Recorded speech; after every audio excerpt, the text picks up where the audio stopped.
Menurut Machiavelli lagi, ini prinsip ke-10.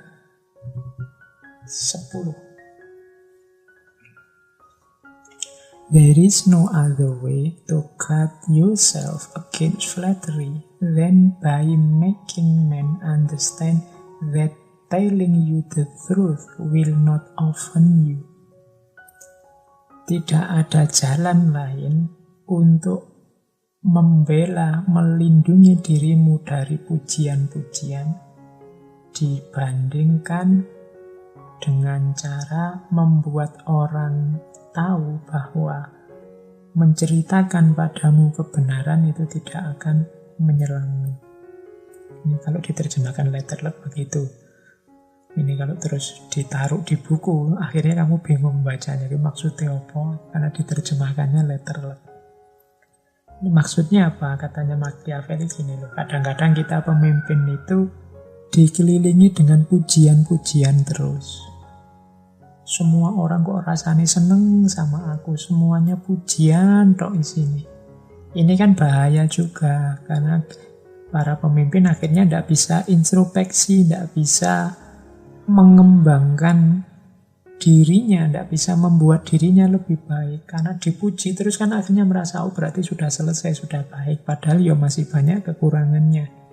Cuma mungkin banyak orang tidak berani ngeritik. Akhirnya yang keluar pujian-pujian terus.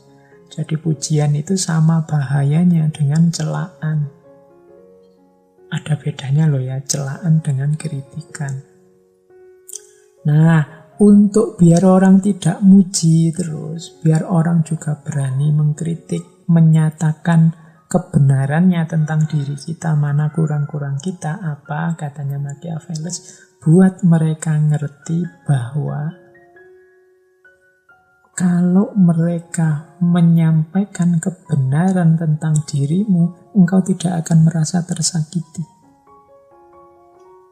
Nah, yakinkan mereka, omong saja apa adanya, termasuk yang mungkin jelek-jelek, tidak apa-apa, saya terima, saya tidak tersakiti kok. Nah, ini membuka peluang, membuka space, membuka kesempatan bagi orang untuk tidak cuma muji, tapi juga membicarakan mana yang kurang dalam diri para pemimpin. Karena dipuji terus ya bahaya. Katanya Machiavelli, biarkan mereka ngerti bahwa menceritakan kebenaran tentang dirimu itu tidak membuatmu sakit, tidak membuatmu tersakiti. Nah, ini satu-satunya jalan. Ya jangan dipaksa, ayo ngeritik kau aku, itu juga tidak masuk akal. Nanti orangnya tambah takut, jangan-jangan ini hanya pancingan. Atau apalagi yang ngeritik dimarah-marahi, ini juga akan membungkam kritikan. Tapi yang bagus apa? Tunjukkan pada mereka, nggak apa-apa kamu ngeritik kok saya, tunjukkan saya lemahnya di mana, kurangnya di mana. Saya tidak tersakiti kok. Itu Machiavelli. Ya kadang-kadang orang itu kan kalau ngomong dengan kenyataannya kan beda. Oh saya dikritik nggak apa-apa kok, tapi begitu dikritik, wah mencak-mencak, nggak terima. Ya pengalaman kita semua, nggak usah lihat kemana-mana. Kalian yang aktif di dunia postingan itu kan, meskipun kalian tiap hari keluar-keluar, dikritik tidak apa-apa, diberi masukan tidak apa-apa, wong saya itu tidak sempurna. Tapi begitu ada yang kritik beneran kan kita pontang-panting ingin menjawab, pontang-panting ingin meluruskan, menjawab. Ini kan intinya menunjukkan bahwa saya itu sudah benar. Jangan dikritik kan cuma itu. Ya sama saja, berarti kan kita masih belum terbuka. Jadi katanya Machiavelli, loh kalau ingin bagus kepemimpinan kita, jangan cuma mencari pujian, tapi dengarkan juga kritikan. Biar orang tidak cuma muji, ya tunjukkan pada mereka bahwa menceritakan yang sebenarnya itu tidak membuatmu tersakiti. Itu tadi yang saya sebut bedanya makian dengan celaan. Bedanya makian celaan dengan kritikan. Kalau kritikan itu ngomong yang sebenarnya tapi bagian yang jelek. Kalau celaan itu kan hanya memaki, jadi tidak solutif. Tapi kalau kritik itu ada unsur kebenarannya, ada unsur faktanya, ada unsur solutifnya. Ini lo tak tunjukkan perkataanmu atau perbuatanmu yang bagian tidak pas. Nah itu namanya kritik. Jadi kritik itu isinya kebenaran. Loh, kalau kritik isinya tidak kebenaran, itu namanya bukan kritik, tapi fitnah. Baik, kita lanjutkan. Prinsip ke-11. A man who is used to acting in one way never change. He must come to ruin when the times in changing no longer are in harmony with his ways. Seseorang yang terbiasa bertindak in one way, dengan satu cara, never change, tidak pernah berubah. Dia pasti akan hancur pada saatnya dalam perubahan, karena tidak sesuai dengan, karena ada perubahan yang tidak sesuai dengan jalan hidupnya. Jadi ada pemimpin atau banyak di antara kita yang hidupnya itu mono. Ya. Zaman dulu kan ada monofonik. Monofonik itu HP yang suaranya mono, tidak stereo. Nanti ada mono, ada stereo, terus ada polifonik. Orang hidupnya yang sejalur. Gitu terus. Dia punya prinsip, dia punya gaya, dia punya style, dan seperti itu terus. Tidak berubah-berubah. Sementara hidup ini berubah. Pada saatnya, gayanya tadi, prinsip-prinsipnya tadi akan hancur. Kenapa? Situasi berubah. Sehingga prinsipnya, gaya hidupnya tidak cocok lagi. Jadi dia sendiri yang akan kalah. Saya baru baca ada sejarah seseorang yang mengaku Imam Mahdi dari Mesir. Kemudian dia ini dengan halakohnya mengharamkan pendidikan. Jadi pokoknya sekolah tidak penting, nambah ilmu tidak perlu. Jadi orang ini cukup dia ngerti dasar-dasarnya agama, bisa sholat, bisa puasa, sudah tidak usah ditambahi ilmu macam-macam. Yang pada akhirnya ya kelompok ini tumpas tergilas. Nah, pandangan yang one way semacam ini, jadi tidak melihat perkembangan situasi di sekelilingnya, pada akhirnya dia sendiri akan tergilas oleh zaman. Karena zaman ini berubah, dinamis. Hari ini misalnya, kalau ada teman yang masih anti HP, dia akan kesulitan luar biasa. Karena mode komunikasi hari ini 90% pakai HP, pakai smartphone. Bahkan smartphone jadul pun agak menyulitkan sekarang. Yang tidak ada WhatsApp-nya, yang tidak ada Facebook, Instagram-nya. Jadi ya tetap bisa ngikuti, tapi dia akan tercacar di pinggir-pinggir. Kenapa zamannya sekarang begini? Maka nasihatnya Machiavelli apa? Orang yang beracting one way never change. Jadi seperti itu terus, tidak berubah-berubah. Pada saatnya dia akan hancur, digilas oleh zaman. Maka apa? Luweslah, ikuti perubahan. Itu nasihat selanjutnya, quotes ke-11. Terus ada nasihat lagi. Ini. How we live is so different from how we ought to live. Bagaimana kita hidup itu berbeda dengan bagaimana kita harus hidup. He who studies what ought to be done rather than what is done will learn the way to his downfall rather than to his preservation. Bagaimana kita hidup itu beda dengan bagaimana kita harus hidup. Ia yang belajar bagaimana harus dikerjakan, apa yang harus dikerjakan dibandingkan apa yang telah dikerjakan, akan meniti jalannya menuju kejatuhan daripada bertahan. Ini maksudnya apa? Gini loh. Hidup ini memang ada idealisme, tapi jangan lupa realitas. Idealisme itu how we ought to live. Sementara realitas itu how we live, bagaimana kita harus hidup dan bagaimana kita hidup yang sebenarnya. Katanya Machiavelli, kita harus belajar lebih banyak tentang apa yang sebenarnya terjadi, bukan apa yang seharusnya terjadi. Ideal-ideal itu penting, tapi kita harus lebih banyak belajar dari kenyataan. Karena banyak ideal, ya dia tersisa jadi ideal, tidak bisa diterapkan, tidak bisa dijalankan. Kalau kita fokus pada ideal-ideal terus, melupakan hidup yang nyata, yang sebenarnya, katanya Machiavelli, kita sedang meniti jalan menuju kejatuhan kita sendiri. Mengapa kita tidak kompatibel dengan zaman?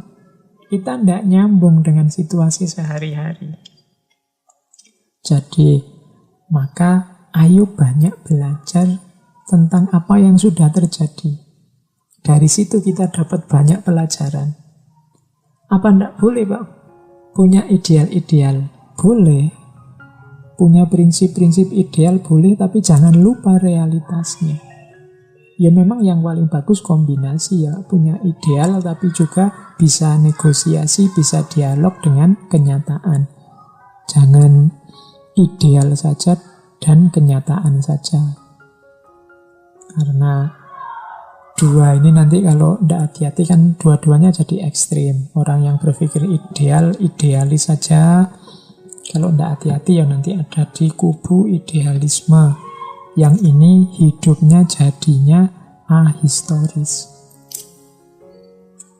Ada orang yang hidupnya realitas saja, tidak peduli ideal. Ya kalau orang hidupnya realitas saja, tidak peduli ideal-ideal, ya hidup ini tidak akan naik kelas. Tidak akan jadi semakin baik. Hidup ini jadi semakin baik karena ada ideal-ideal. Jadi jangan salah satu yang difokusi, tapi dua-duanya.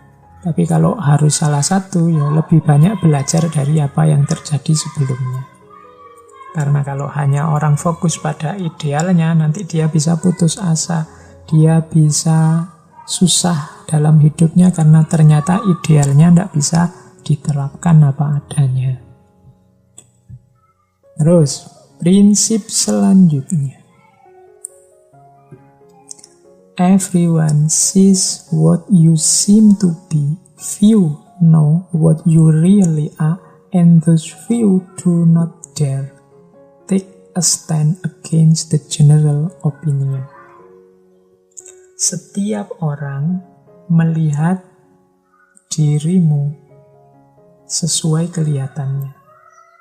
Hanya sedikit orang yang tahu dirimu apa adanya.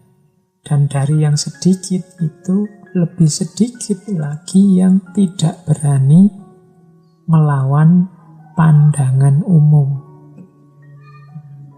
Nah ini para pemimpin berhadapan dengan persepsinya orang yang dipimpin. Katanya Machiavelli, ingatlah orang-orang yang kamu pimpin itu. Setiap orang akan melihatmu sesuai yang kamu tampilkan, sesuai yang kamu tampakkan. Jadi, ya karena orang tidak bisa mendalam sampai detail ke hakikat hidup kita. Dia melihat kita, oh orang ini tiap hari ke masjid, itu berarti dia orang soleh. Kan kita menyimpulkannya hanya cuma itu. Oh, orang ini suka puasa Senin Kemis, oh berarti dia religius. Oh, orang ini kalau ngomong maki-maki, oh berarti dia orang jelek, berarti orang tidak bisa menjaga mulutnya. Jadi orang menilai kita hanya dari kelihatannya kita. Yang tahu kita yang asli itu hanya sangat sedikit orang. Mungkin orang-orang dekat kita, orang-orang yang pernah berinteraksi langsung dengan kita. Ini orang yang tahu tentang diri kita yang sejati. Ada lagi, katanya Machiavelli, dari sekian sedikit orang yang tahu tentang kita itu, lebih sedikit lagi yang berani melawan pandangan umum. Jadi ada beberapa orang yang ngerti aslinya kita, Tapi beberapa orang ini banyak yang tidak berani menyebut aslinya kita. Dia lebih suka ikut orang yang hanya lihat tampilannya kita. Ya contohnya gini, misalnya kita rajin, ada orang lihat saya rajin ke perpustakaan. Terus banyak orang menganggap, wah ini Pak Faiz rajin ke perpustakaan, memang dia di sana baca. Memang orang tekun Pak Faiz itu. Ini opini publik, opini umum banyak orang. Hanya sedikit orang yang tahu ternyata saya ke perpustakaan itu sebenarnya tidak untuk baca buku, tapi untuk nyari wifi gratis misalnya. Loh, ini kan ada sedikit orang yang aslinya tahu. Tapi sedikit orang ini sebenarnya kalau ditanya, Pak Faiz itu ke perpustakaan ngapain sih? Sebagian besar tetap akan jawab, Pak Faiz itu ya karena suka buku dia. Mungkin di sana yang baca-baca. Padahal dia tahu betul aslinya saya itu nyari wifi gratis. Nah, dalam kehidupan sehari-hari itu seperti ini. Jarang orang yang mau mengambil resiko menyatakan kebenaran. Banyak orang lebih suka ikut saja general opinion, pandangan umum. Nah, sudahlah, orang lain begitu ya saya ikut bilang begitu. Males nanti kalau saya ngomong lain ditanya macam-macam.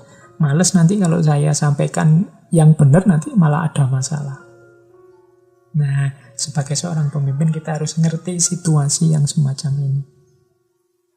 Jadi orang itu ternyata hanya melihat tampilan kita, kemudian hanya sedikit yang tahu aslinya kita, dan yang terakhir, orang yang tahu pun sebenarnya juga males. Kalau ingin mengungkap, dia lebih suka ikut saja pandangan umum. Nah, sebenarnya quote ini nanti nyambung dengan quote selanjutnya. Appear as you may wish to be. Jadi tampillah seperti apa yang engkau inginkan. Kenapa orang itu hanya lihat tampilanmu? Katanya Machiavelli. Kalau kamu ingin dianggap orang religius, terus pokoknya kamu rajin ke masjid. Bawa sajadah, bawa tasbih, pakai baju yang meledet seperti santri-santri, rajin ke kamu akan dianggap religius. Kalau kamu ingin dianggap intelektual, ngomong pakai bahasa-bahasa intelektual. Nanti lama-lama kamu dianggap orang pintar. Kalau diskusi, gayanya kamu ngomong, wah, seperti yang saya baca di bukunya Aristoteles, seperti yang saya kutip dari pandangannya Michel Foucault, kamu akan dianggap intelektual. Appear as you may wish to be. Kalau ingin dianggap dermawan, nah sudah, tampil, bantu orang, bawa kamera, kemudian viralkan. Appear as you may wish to be. Kalau kamu ingin dianggap orang yang peduli dengan lingkungan, ya tampillah, misalnya tiba-tiba ke tengah jalan kamu bantu pasukan-pasukan penyapu jalan itu, kamu ikut nyapu, kamu ikut bersihkan, tapi jangan lupa kameranya untuk disuting. Appear as you may wish to be. Kenapa? Orang lebih melihat itunya. Bahkan orang yang tahu aslimu pun juga malas ngomong aslinya, yang diomongkan selalu ikut yang lain saja. Ini strateginya pemimpin, katanya Machiavelli. Ya silahkan teman-teman direnungkan kira-kira tepat tidaknya atau momennya cocok apa enggak kita menjalankan ini. Oke. Terakhir, sebenarnya masih banyak yang bisa kita angkat dari gagasan-gagasan quote-quote Machiavelli, tapi pertimbangan waktu kita cukupkan saja. Yang terakhir ini ada pandangan unik dari Machiavelli, yaitu tentang manusia secara umum. Men are so simple of mind and so much dominated by their immediate needs that a deceitful man will always find plenty who are ready to be deceived. Manusia itu pikirannya itu sering pendek, nalarnya ndak panjang, dan lebih banyak didominasi oleh kebutuhan-kebutuhan sesaat. kebutuhan-kebutuhan langsung. Oleh karena itu, seorang penipu akan selalu menemukan banyak orang yang siap untuk ditipu. Katanya Machiavelli, ingat-ingatlah wahai pemimpin, orang-orang itu pikirannya tidak panjang. Mereka lebih banyak didominasi oleh kebutuhan-kebutuhan singkat praktis. Ya kalau hari ini biasanya kan kebutuhan praktis itu tidak jauh-jauh dari uang dan sekitarnya. Kasih bantuan yang butuh makan, kasih bantuan untuk makan, yang butuh sekolah, kasih bantuan untuk sekolah, yang butuh. Oh ya, ada kebutuhan-kebutuhan sesaat, kebutuhan-kebutuhan langsung, immediate need. Ini bisa dipakai sebagai jalan untuk mendominasi mereka, untuk menaklukkan mereka. Gampang kok menaklukkan mereka itu. Kalau kita di Indonesia kan banyak kasus-kasus ya, misalnya ini menjelang pilkada misalnya. Itu biasanya yang pinter-pinter ngerti psikologinya masyarakat kan terus bagi-bagi sembako, bagi-bagi uang, buka pengobatan gratis, buka bantuan apa, bantuan ini, bantuan itu. Itu immediate need. Ini bisa dimanfaatkan oleh para pemimpin, katanya Machiavelli. Ini saya tidak tahu cocok tidaknya menurut teman-teman, tapi Machiavelli menasehati jalan praktis, pragmatis untuk menguasai masyarakat adalah immediate needs, kebutuhan langsungnya mereka.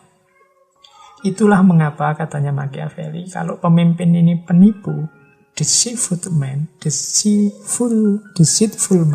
seorang penipu itu selalu menemukan orang yang mudah ditipu. Kenapa? Psikologinya orang nyari keuntungan sesaat, nyari kebutuhan sesaat. Kalau teman-teman sering dapat SMS gelap tiba-tiba selamat, Anda dapat hadiah, itu kan selalu saja ada orang yang tertipu. Kenapa? Immediate need tadi. Orang membayangkan, waduh dapat 100 juta aku, dapat 150 juta aku. Itu kadang-kadang selalu saja ada orang yang tertipu. Deceitful man will always find plenty who are ready to be deceived. Banyak orang yang siap ditipu. Kenapa orang kok jadi siap ditipu? Karena kebutuhan sesaat tadi. Oke. Oh, ini psikologi masyarakat. Sejak zaman dulu sampai hari ini selalu begini. Janjikan saja kebutuhan-kebutuhan konkret mereka, meskipun itu kebutuhan sesaat, mereka pasti mau. Inilah jiwa-jiwa yang siap untuk ditipu. Itu nasihatnya Machiavelli.